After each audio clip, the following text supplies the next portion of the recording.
paz do Senhor Jesus Cristo. Essa é uma revisão do estudo bíblico que houve em 10 de abril de 2022. O estudo bíblico foi a respeito de fé. Então, o tema é a fé, sobre a fé. A palavra fé no idioma português é derivado do latim fides. Fé denota confiança. A palavra fé não funciona como verbo no português contemporâneo. O verbo crer substituiu o verbo equivalente a ter fé, crer. No Antigo Testamento, há duas palavras em hebraico que apontam para a fé, amã e yare. Já no Novo Testamento, em grego, no grego koiné, há duas palavras também, pistis e pisteuo, né? Então, no Antigo Testamento, esses dois termos, essas duas palavras, é amã e yare. Amã denota confiabilidade, estabilidade e firmeza, significando concretamente apoiar ou segurar. Por exemplo, os braços fortes de um pai ou mãe que seguram uma criança. Esses braços eram seguros, estáveis e firmes. Yare, já a palavra yare, geralmente traduzida por temer, ocorre no Antigo Testamento com mais frequência do que amã. Temer a Deus é crer nele com admiração reverente, mesmo a ponto de ocorrer tremor emocional. Temê-lo é nutrir a firme convicção de que as orientações do Senhor são confiáveis, protetoras e benéficas ao que crê. Alguém que teme ao Senhor tem receio de desapontá-lo, mas o temor do Senhor produz alegria e satisfação na vida dos que o temem. Temer ao Senhor aponta para servi-lo com integridade e fidelidade. No Novo Testamento, o termo predominante para a fé é a palavra do grego koiné pistis. Pistis, geralmente traduzida por fé, transmite a ideia de confiança, uma firme convicção interior em relação à confiabilidade de alguém ou de alguma afirmação. Já outra palavra, pisteuo, forma verbal geralmente traduzida por eu creio ou eu confio. Então, fé tem a ver com crer em Deus, né? Se apoia na palavra de Deus, a fé. E isso é dito também lá em Hebreus, nos versículos 1 ao 3, né?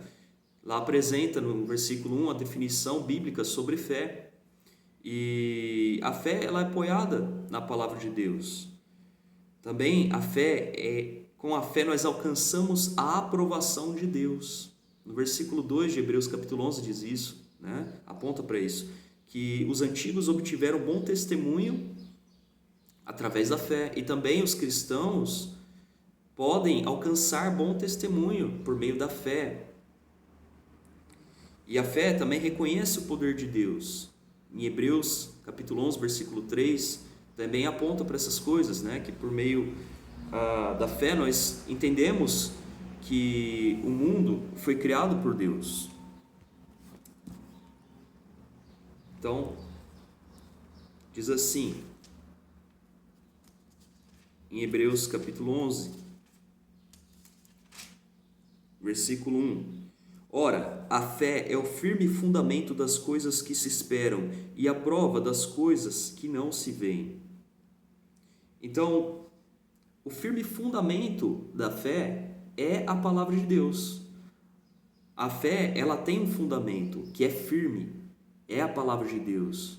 Não é a confiança em alguma coisa cega, em alguma coisa aleatória, alguma coisa que não é digna de confiança, mas pelo contrário, a fé se apoia na palavra de Deus, que é confiável. Deus é fiel.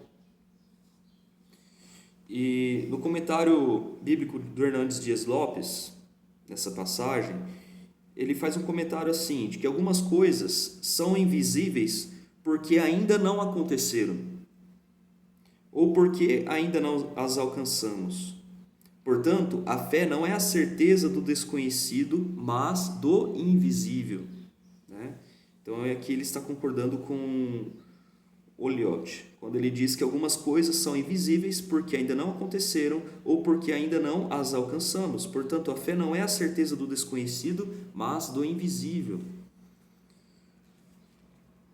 Já no versículo 2 de Hebreus capítulo 11, aliás, no versículo 3 diz assim: pela fé entendemos que os mundos, pela palavra de Deus, foram criados, de maneira que aquilo que se vê não foi feito do que é aparente, aqui apontando para as coisas invisíveis, né? E no versículo 2 diz: porque por ela, pela fé, os antigos alcançaram testemunho, bom testemunho, né? Então, nós também podemos alcançar bom testemunho depositando a nossa fé no Senhor Jesus Cristo. Lá em Hebreus, capítulo 12, versículo 2, diz assim: olhando para Jesus, autor e consumador da fé, o qual, pelo gozo que lhe estava proposto, suportou a cruz, desprezando a afronta, e assentou-se à destra do trono de Deus. Então aqui diz o quê? Para olharmos para Jesus, autor e consumador da fé. Então o Senhor Jesus Cristo, Ele é o autor e também Ele é o consumador, Ele que dá cabo, né? Que começa, é o início e o fim, né? Então nós temos paz com Deus por meio do Senhor Jesus Cristo. Ele é o autor e o consumador da nossa fé. Então Ele é o bom pastor que zela pela igreja, né? Deus amou o mundo de tal modo que enviou o seu Filho para que morresse pelos nossos pecados, para que todo aquele que nele crê não pereça, mas tenha a vida eterna. Então, a graça de Deus, somos salvos pela graça de Deus por meio da fé no Senhor Jesus Cristo. E podemos alcançar o dom de Deus, a vida eterna, né? E Deus quer isso, que nós alcancemos a vida eterna, que nós depositemos a fé no Senhor Jesus Cristo. Então, a fé se apoia na palavra de Deus. A fé alcança a aprovação de Deus. Por meio da fé, nós podemos alcançar a aprovação de Deus. Como disse lá, como é dito, né, no versículo 2 de Hebreus capítulo 11, que os antigos obtiveram bom testemunho. Então, é necessário termos fé. A fé agrada a Deus. E também a fé reconhece o poder de Deus, né? Por meio da palavra de Deus, nós entendemos que Deus é o Criador, que Deus, Ele é o Criador e não há outro Deus além dele, né?